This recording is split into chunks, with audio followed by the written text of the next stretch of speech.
J Jinx! Truck stop!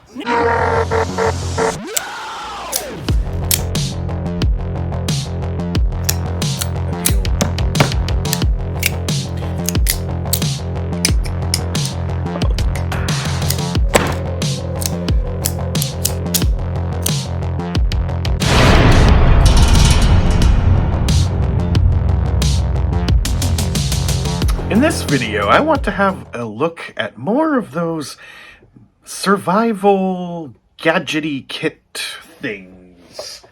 I've done a couple of them on my channel already, just kind of looking around at them from Wish.com, Temu. I don't quite remember where I got these exactly, but yes, these are the little doohickeys that have multiple functions and presumably none of them work well. We had the box thing, which I actually really like this. It's just a neat fidgety thing. And then we had the multi-function survival whistle with a light and a compass and a thermometer. Right now it says that it is 30 degrees in my room, and that is centigrade. Yeah, it's a bit chilly in here. But if it's not chilly enough for you, just grab the other one where it tells you it's just under 20 degrees centigrade. And about 50% humidity, if that can be believed. I picked this one up from Wish.com quite a while ago, and it's time to talk about it. It's a multifunctional tactical survival wristwatch. Well, it's paracord wrapped.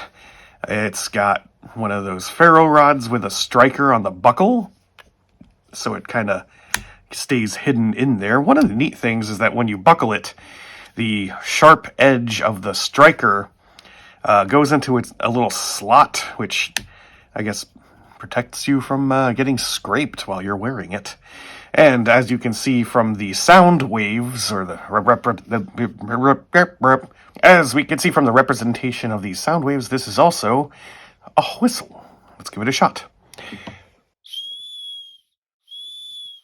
Of course, we have the built-in compass, and there's the north. It actually works. See, in my experience, a lot of times they don't quite point correctly. Here you can see the survival whistle is leading you a little bit to the left of true north. This has a compass in it somewhere. And, hey, you know what? That one's pretty good too, actually. It just depends on the day. Now, let's talk about the actual watch itself. This thing stopped working quite some time ago. I'm not sure when. Now let's talk about the watch face itself, which no longer works. But that's okay, because, well, it looks like there's a lot going on, but there really isn't.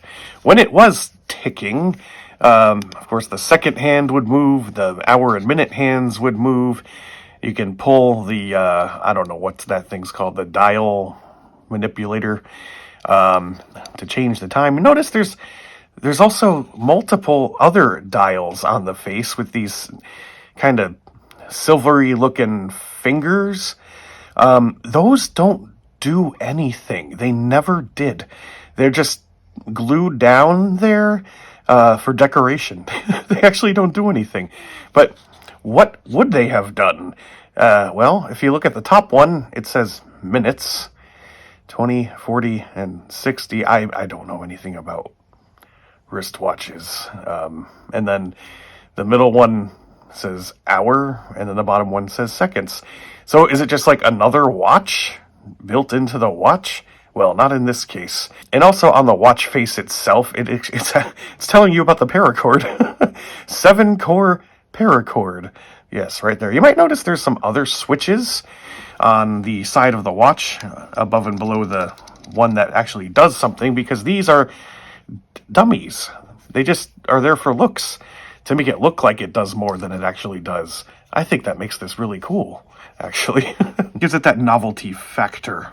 I do like how each element is kind of held together by the paracord. You got the watch itself, and then you have the compass that's kind of woven into the pattern of, I don't know, whatever you call that kind of weave. And then, of course, the buckle part is built into it. It's just kind of, the paracord is what brings it all together.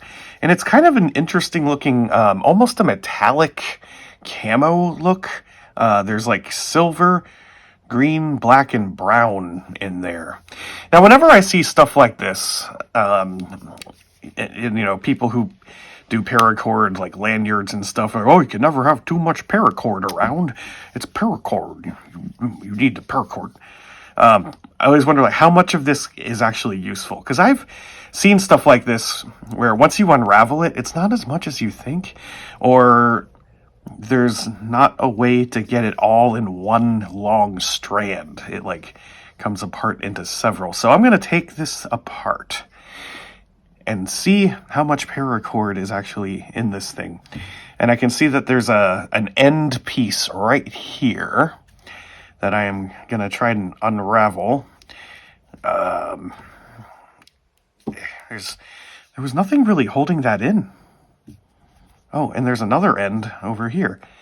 They were just kind of loosely there, but I can see already this is going to be a real pain because I'm going to have to, like, de-weave it, unweave it through each individual loop.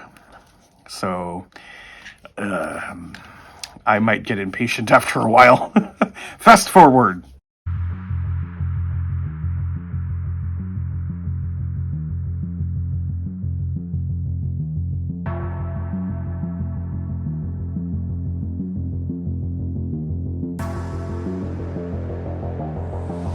Oh, make that two. This one is, kind of a loop. I guess that counts.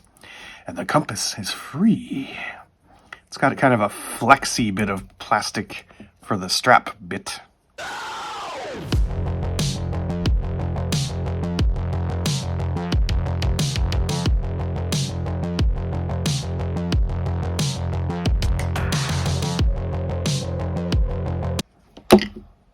And there we have it. It is one continuous piece of paracord. I am actually kind of impressed by how long it is.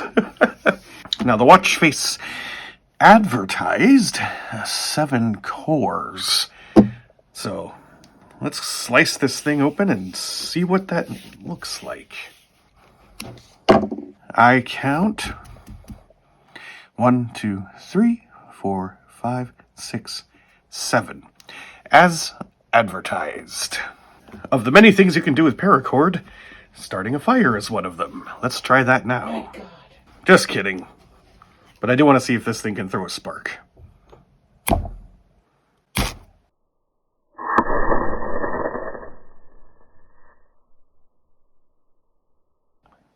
There you go.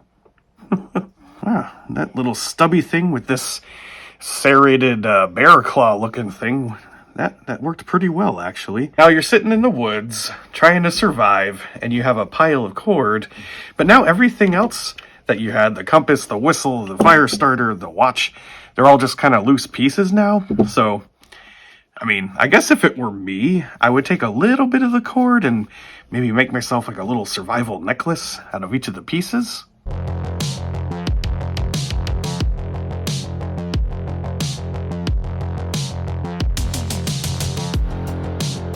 The watch is broken anyway. Who needs it? Here's your J.J. Jinx approved survival necklace. It might not inspire confidence, but it does inspire something. This has been J.J. Jinx. Shit.